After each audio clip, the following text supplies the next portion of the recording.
Welcome to Board Game Empire. We're going to be given a brief overview and our thoughts on Power Vacuum by King Bean.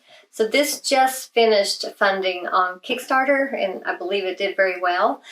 So this is a trick-taking game where you are playing as one of the appliances. I was the television, he was the toaster. So they're kind of cool-looking characters with kind of mobster like feels like, because they're trying to rule. They want to. I think that's a toaster. I think that's an iron. Oh, iron. Why did I say toaster? Iron. I don't know why I said toaster, but basically you're trying to have the most power to win the game, and the way you win the game is by assembling the 4 pieces of your statue. And if 2 people happen to do it at the end of the game, then it's based on the most points. So each of these are worth 1, and the silver are worth 5. So each of your statue pieces cost 10 power to purchase. So that's 40 points right there if you have a statue. And then you would just go by how many extra power each player that managed to build their statue at the end of the same round. Whoever has the most would win the game. And we actually did that in our game. We finished our statue in the same turn, and so he had a few more pieces of power than I had, so he won the game. But so it's a fairly quick game. You just keep playing new rounds until that has happened, until someone has gained enough power to purchase all 4 of their statue pieces. You start out the hand with 8 cards. As you can see, the colors of the cards appear to be on the backs, which for the most part they are. But there are spy cards who act as colors that aren't actually that color. So keep that in mind when you are arranging your hand. I would always make sure my spy cards had with the same batch of color cards, so he never knew how many spy cards I actually had, whereas this hand actually has 3 of them, but you can't tell. So in this game, it's just like any other game. You lead with a color. All players must follow the colors that you played if they have it. Red trumps all colors, and the spy cards will win the trick only if a red is played. So say you had someone led with a green, then someone trumped it with a red, and then the next player played a spy card. The spy card would win the trick in that instance because it wins if a red is played. If a red is not played, the spy card does not win, and then it just goes to that player gets the trick, but whoever played the lowest number card, no matter what color it is, the lowest number gets to move the control board. And a lot of times you do get 1 point for each trick at the end of the round or end of the game, but actually end of the round. Sorry, end of the round. But you do get more points at a time if you are able to predict basically by your agenda card who is going to have the most and least amount of power at the end of that round. The powers, these. So the one with the lowest card gets to manipulate the appliances that are plugged in at the moment. They can manipulate moving power back from to or from the other one, just 1 power each time you win a trick. From these 2 locations, so if you won, you can manipulate, like from this one, you can move to here, or you can move this one from here. And then if this location is... There's no appliance here, it's a power supply. Yeah, so you'll be able to take one back or give one. From the middle. Yeah. And so that can have a lot of power because you see your agenda, you can reveal it at any time at the beginning of your turn. Depending if you have 8 cards left when you reveal it, you would put your cube on the 8. And so if you happen to get that right, say the yellow ended up having the most power at the end of the round, and the red had the least amount of power at the end of the round. At the end of the round, these would be the lowest and the highest. You would have completed both of yours, so it's 8 points times each, so that would be 16 points. So depending on when you reveal your card, that's where you place your cube based on how many cards are left in your hand. Yeah, so if you have 7 cards, you can only place it on the 7. If you have 8, 6, and then if you're below 5 and you only have 4, you have to place it on the 16. But you don't reveal it at that point. So then you're just going for total luck. Yeah, but also if you are on the 16, when you do reveal it, you have to get both, or it's all or none. Yeah, all or none. So you can get 16 points, but it's total luck if you do that.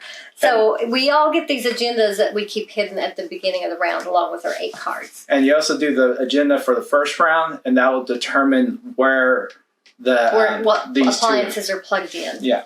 And then you just put that back because you're going to be shuffling these every round. So you just continue playing the round. Each player taking tricks. At the end of the round, you do your points. 1 point for each trick taken. Whatever. So I'm the brown guy right here. So whatever power, say you got some more power. Whatever power is there at the end of the round, you take all that for your appliance. And the tricks and the agendas. You get points possibly for your agenda. So at the end of each round, then you can trade those in for pieces of a statue. If you have 10, they cost 10 power each. If not, if no one's completed their statue at that time, then you just reach a new round. Basically, the one with the least amount of power, so the one that had this token on it, whichever one it was, starts with 4 power. The rest all start with 2 for the beginning of the next round. Then you deal out another 8 cards, another agenda card. You pick a agenda card to see which ones are plugged in. And then players remove their markers from their appliance. And then you just start over. Whoever started the next round, or the last round, the next player in clockwise order gets to start the round. So you're basically just going back and forth until one or more people have completed their statues.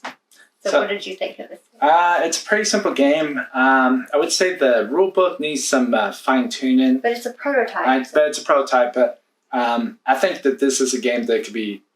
And also the player aid.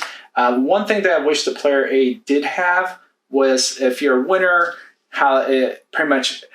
You collect it, but all pretty much it equates to is, at the end of the round, you get 1 point for each one you win. If you win the trick. You don't. That's about it. But I do like the components. It's really simple, cool design. I like the illustration, cartoon type. And so the replayability, high replayability, because it's just a lot, cards, and it's a trick-taking game. The mechanics, simple mechanics, but very strategic. Like, there was times that we were placing each other's markers and pretty much trying to take or give. And then we also did where we did this part where it's where you can give or take as well. And so there's a lot of strategy to the game once you actually do play it. We play a 2-player. I would suggest it was a good 2-player game, but I can see how the more players, the more strategic it gets, and the more take that aspect of the game really shines. And so I would say that this probably would be best at 3 to 4 player. 2-player was still good, but just a great game. I can totally see this being a family game. It's easy to teach once you actually do get into the game. And so you can teach it in like 5 minutes, 6 minutes max. And then setup was super quick, probably like 3 minutes max.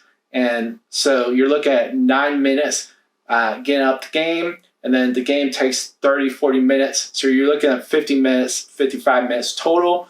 And so just a great game for that time frame. Highly recommend. And so what did you think? Yeah, once we got into it, it was easy. We just had to kind of make our own player aid, and then it went smoothly. But again, this is a prototype, so we were going off of rules that are still being, kind of manipulated. And keep in mind, some of this may change, which the Kickstarter is already finished. So we will put the link for the Kickstarter so you can see. Yeah, some Kickstarters, they actually do change it even after the Kickstarter. True. So you'll get to see what all they offered in the Kickstarter, and most games offer a late pledge, so I'm sure you could, even if you didn't get in the Kickstarter, get probably a retail version of this later or do the late pledge. So, it was very strategic, especially when you're able to manipulate this board. Unfortunately, Anthony and I kept getting similar agendas, so at least one of our things were the same. So that was kind of frustrating because you were kind of helping him when you were trying to hurt him or hurting yourself when you were trying to hurt him. It's like that kind of, I wish that didn't happen. It happened every time though. Every time I seemed like we got that. But I mean, it was a fun game. It was basically a lot of, like he said, push and pull, take that, because you're constantly manipulating. A lot of player interaction. Yeah, and it's one of those rare trick-taking games where it's not disadvantaged to lose the trick, because if you have the lowest card, there's a lot of power in being able to manipulate this board and what appliances are going to be plugged in the next round. So there's a lot of strategy and luck, of course, and what cards you get and what agenda you get. But within that luck, you could also manipulate it, hopefully, depending on what cards you have, to your favor and how good you play them. I mean, everyone knows that. There's just some people that are just way better at trick-taking games, no matter what kind of hand they have. They're able to pull it out somehow. So, we enjoy playing this. Do you remember how well the Kickstarter did? I didn't look at it, actually. I don't remember. I think it did really well. So, but one thing is, we normally don't. There's very few trick-taking games we've liked, if any. I mean, there's like, I could count it probably in one hand, and so, it's like very, very few. And so this is like one of the ones that we actually enjoyed playing. This is not normally our type of category, but what intrigued us pretty much was the design and some of the mechanics, and so that's why we ventured to cover it. Yeah, so if you think this is something you may like, I would definitely check it out and follow it so you'll know when it might come to retail if you didn't get it on the Kickstarter, or get on the late pledge if there's something you wanted to snag. Again, I haven't looked at the Kickstarter myself, so I don't know what all they're offering on there, but we will put the link, like I said. So if you enjoyed this video, please leave us a like. Feel free to leave a comment. Share this with your friend if you think this might be a game they may want to check out. Thank you again. If you're already subscribed, thank you so much. If you're not, we hope you will subscribe. We look forward to seeing you next time.